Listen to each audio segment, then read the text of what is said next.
చిత్తుగా ఓడించి భూస్థాపితం చేసింది. వెంకటేశ్వర స్వామిని అప్రతిష్ట పాలు చేశారు. వెంకటేశ్వర స్వామిని ఊరూరు తిప్పారు పెళ్లిళ్లకు పేరంటాలకి. ఆయనకు కూడా కోపం వచ్చింది. ఒకటే అనుకున్నాడు, నా పేరు దుర్వినియోగం చేసిన వాడు ఎవడైనా సరే భూగర్భంలో కలిసిపోతారనే ఉద్దేశంతోనే ఈరోజు ఈ పార్టీని ఓడించే పరిస్థితికి వచ్చాడు. నేను ఇక్కడే మీ అందరికి ఒకటి హామీ ఇస్తున్నా. తిరుపతి గంగమ్మ, మల్లప్ప కొండ, బేటరాయ స్వామి ఆలయం, కనకనాశనం ఆలయం, రాళ్ల బదుగూరులో ఉండే కోదండ రామాలయం, యామగానపల్లి ధర్మరాజుల ఆలయం, ఇవన్నీ కూడా పెద్ద ఎత్తున అవసరమైతే డబ్బులు ఖర్చు పెట్టి అభివృద్ధి చేసే బాధ్యత నాది. మంచి దేవాలయాలుగా తయారు చేసి మీరు కూడా రోజంతా కష్టపడి మందుల షాపు పోకుండా, మద్యం షాపు పోకుండా దేవాలయానికి పోయే కార్యక్రమానికి శ్రీకారం చుడదాం. పుణ్యము పురుషార్థం రెండు దొరుకుతాయి. ఇది కాకుండా చిన్న చిన్న దేవాలయాలున్నాయి, 100 పైన ఉన్నాయి.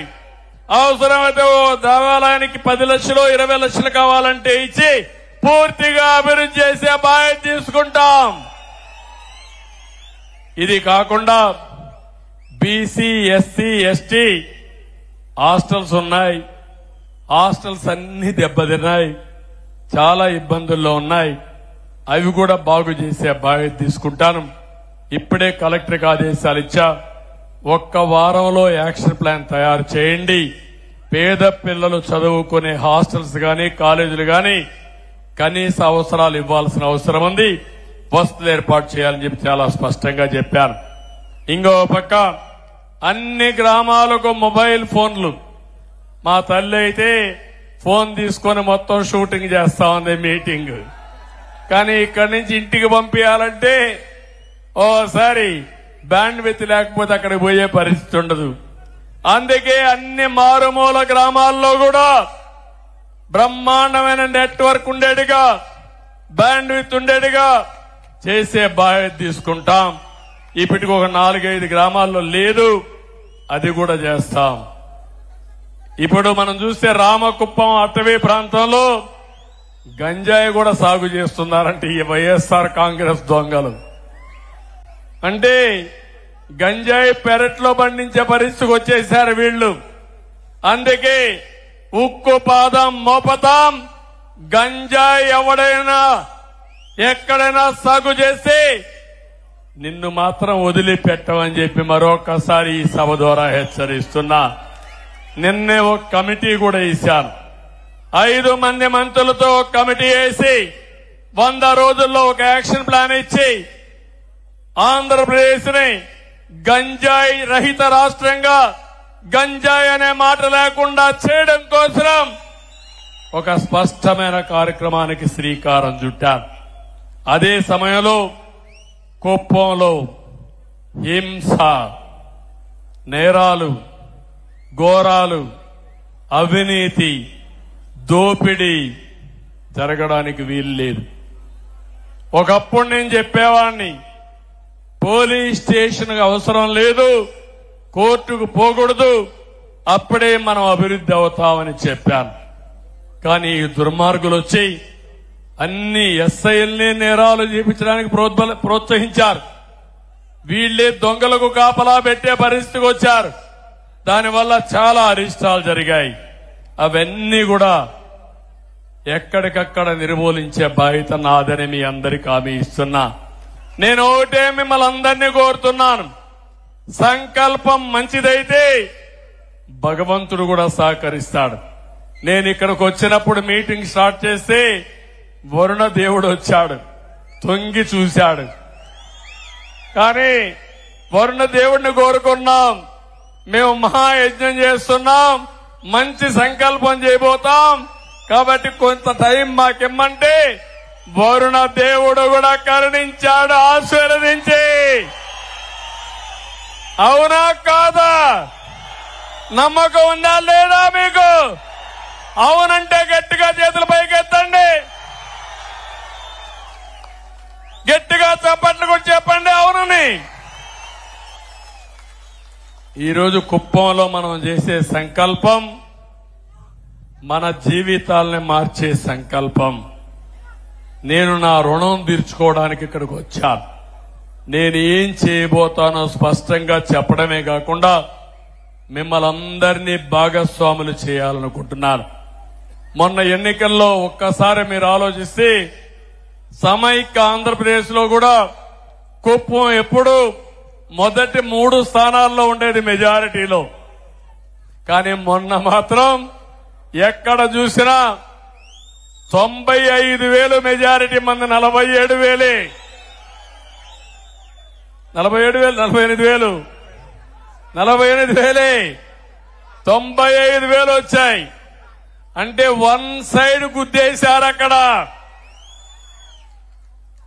నాకే ఆశ్చర్యం వేసింది. నా జీవితంలో ఎప్పుడు చూడలా ఎట్లా పడ్డాయి ఓట్లంటే వైఎస్ఆర్ కాంగ్రెస్ పార్టీ చేసిన అరాచకాలు చూసిన తర్వాత ఇప్పుడు గాని మనం స్పందించకపోతే మనకు భవిష్యత్తు లేదనే ఉద్దేశంతో గాజువాకలో 95,000 మెజారిటీతో గెలిపించారు తెలుగుదేశం పార్టీ ఎన్డీఏ అభ్యర్థుల్ని. రెండోది పక్కనే భీముల్లో 93,000 94,000తో గెలిపించారు. మంగళగిరి అన్నిసార్లు ఓడిపోయిన నియోజకవర్గం 91,000 మెజారిటీతో గెలిపించారు. లొకేషన్ 3వ స్థానంలో. పవన్ కళ్యాణ్ గారు నిలబడిన నియోజకవర్గం 71,000 మెజారిటీ. ఓట్లే ఓట్లు, గుద్దుడే గుద్దుడు. ఎవరికి అర్థం కాలేదు ఇది. 57% వన్ సైడ్ ఓట్లే వేశారు. ఇంకో పక్క ఉద్యోగస్తులైతే పోస్టల్ బ్యాలెట్ చూస్తే వన్ సైడ్ ఓట్లే వేశారు అందరూ కూడా. మహిళలు కూడా బ్రహ్మాండంగా ఓట్లేశారు. బీసీలు అయితే వన్ సైడ్ ఓట్లేశారు. ఇవన్నీ చూసిన తర్వాత నాకు అనిపిస్తుంది, ఎప్పుడైనా సరే ప్రజలకు మంచి చేస్తే ప్రజలెప్పుడు గుర్తుపెట్టుకుంటారు. తాత్కాలికంగా కొన్ని ఇబ్బందులు వచ్చినా దీర్ఘకాలంలో నిజం గెలుస్తుంది. అదే సమయంలో ఎవరైతే ప్రజలకు అండగా నిలబడతారని నమ్మకం ఉంటే వాళ్ళని గెలిపించుకునే బాధ్యత ప్రజలు తీసుకుంటారని చెప్పి కూడా నేను మీకు తెలియజేస్తున్నా. ఎంత దుర్మార్గులంటే వీళ్ళు, మా ఇంట్లో ఆడవాళ్ళు ఎప్పుడూ బయట వచ్చేవాళ్ళు కాదు. కడాన మా మిస్సెస్ కూడా కుప్పానికి వచ్చి మీకు క్యాంపెయిన్ చేసే పరిస్థితికి వచ్చింది. ఎప్పుడన్నా చూశారా? 40 ఏళ్లుగా ఎప్పుడన్నా వచ్చిందా ఆవిడ? ఎప్పుడు రాలేదు కదా. ఎప్పుడన్నా నామినేషన్లకు ఇంట్లో వాళ్ళు ఎవరన్నా వచ్చారా మా ఇంట్లో నుంచి? మీరే నా కుటుంబ సభ్యులు అనుకున్నా, మీరే నా బంధువులు అనుకున్నా మీకే అప్పచెప్పా. మొన్న వీళ్లు చేసిన అరాచకానికి ఇంట్లో ఆడవాళ్లు కూడా బయట వచ్చే పరిస్థితి వచ్చారు. అది మా కుటుంబం కూడా బయట వచ్చి క్యాంపెయిన్ చేసే పరిస్థితికి వచ్చింది. ఏదేమైనా ఇంకా రాబోయే రోజుల్లో అన్ని మంచి శకునాలే. రాష్ట్రానికి మంచి జరగాలి. కానీ సమస్యలు కూడా బోలెడన్ని ఉన్నాయి. నేను మొయ్యలేనంత భారం ఉంది. ఆ విషయం కూడా మీరు గుర్తుపెట్టుకోవాలి. మీకు కనపడినంత ఆశాజనకంగా లేదు. ఖజానా ఖాళీ అయిపోయింది. అప్పులు విపరీతంగా చేశారు. చాలా మంది అంటున్నారు, నువ్వు ఎట్లా చేస్తావు, నీ దగ్గర డబ్బులు లేవు కదా అని. ఉన్నదే నాకు మనో సంకల్పం, మనోధైర్యం. కష్టాలున్నాయని పారిపోయేవాణ్ణి కాదు. 40 ఏళ్లుగా ఆదరించిన ప్రజానీకం 5 కోట్ల మంది కోసం, మీ భవిష్యత్తు కోసం ఎంత కష్టమైనా పడతాను, ఎంత భారమైనా మోస్తాను.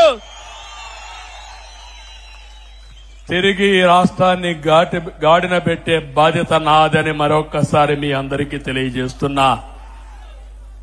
ఒక పక్కన నిన్న మొన్న నేను గాని మిత్రుడు పవన్ కళ్యాణ్ గారు గాని మొత్తం ఒకసారి చూసాం లెక్కలన్నీ. ఇంకా లెక్కేస్తున్నాం, అంతుబట్టడం లేదు మాకు. ఎక్కడెక్కడ అప్పు తెచ్చారో, ఎక్కడెక్కడ ఖర్చు పెట్టారో, ఏ దొంగలు ఎంత దొంగలు చేయబోయారో అన్ని లెక్కలు ఇస్తున్నాం. అందుకే రాబోయే రోజుల్లో మొట్టమొదటి కేబినెట్ లో రాష్ట్ర వాస్తవ పరిస్థితులు మీకు తెలియడానికి 7 వైట్ పేపర్లు పబ్లిసైజ్ చేస్తున్నా. నేను ఒకే ఒక విషయం మిమ్మల్ని అందరినీ కోరుతున్నాను. నేను చాలా సార్లు మీకు ఒక మాట చెప్పాను. ఈ రాష్ట్రం మనది. మేము ఈ రాష్ట్రానికి ట్రస్టీలు మాత్రం. కొంతమంది దొంగలు, స్వార్థపరులు ఈ రాష్ట్రాన్ని మొత్తం దోచేసే ప్రయత్నం చేశారు. మీకు నష్టం చేసే పరిస్థితికి వచ్చారు. అయితే మీలో చైతన్యం వచ్చి రాష్ట్రాన్ని కాపాడుకోవాలని నిలబడి మొన్న ఎన్నికల్లో ఊహించిన విధంగా చాలా మంది ఎన్నికల ముందు భయపడ్డారు. కానీ పోలింగ్ స్టేషన్కు వచ్చిన తర్వాత ఒక సైలెంట్ రెవల్యూషన్ వచ్చింది, పెద్ద ఉద్యమం వచ్చింది. చరిత్ర తిరగరాసే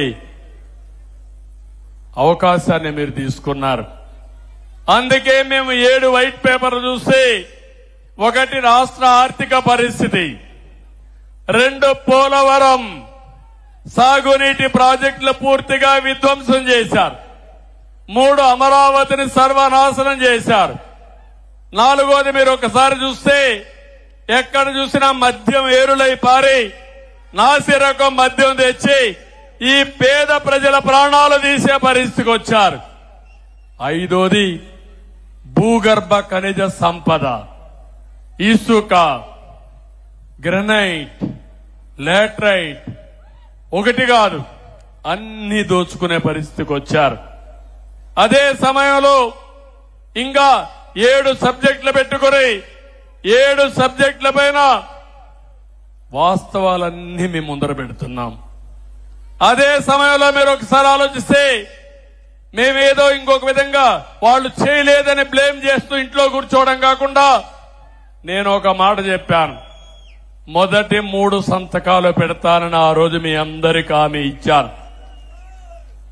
తర్వాత మీరు చూస్తే మొదటి సంతకం మా తమ్ముళ్ల ఉద్యోగాల కోసం మెగా డిఎస్సి దగ్గర 16,346 ఉద్యోగాలకు మొదటి సంతకం పెట్టాను. మొదటి కేబినెట్ మీటింగ్ లోనే విధి విధానాలకు శ్రీకారం చుట్టాం.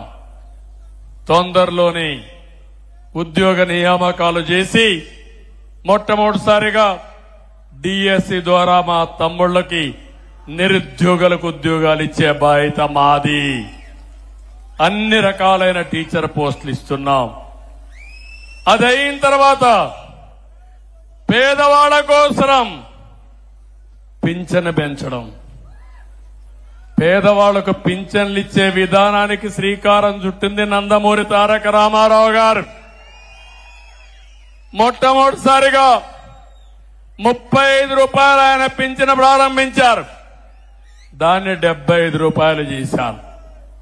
2014 నేను ముఖ్యమంత్రి అయినప్పుడు 200 రూపాయలు 1000 రూపాయలు చేశాను. 1000 రూపాయలు 2000 రూపాయలు చేశాను. అంటే 200ని 10 రెట్లు పెంచి 2000 రూపాయలు చేశాం ఈ పేదవాళ్ల కోసం.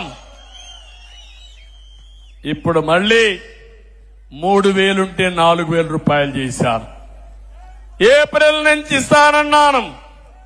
అందుకే 65,30,000 మందికి జూలై 1వ తారీఖున 7,000 రూపాయలు డబ్బులు ఇచ్చే బాధ్యత.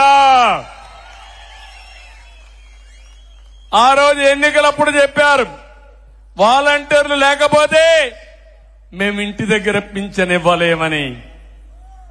సచివాలయ ఉద్యోగస్తులు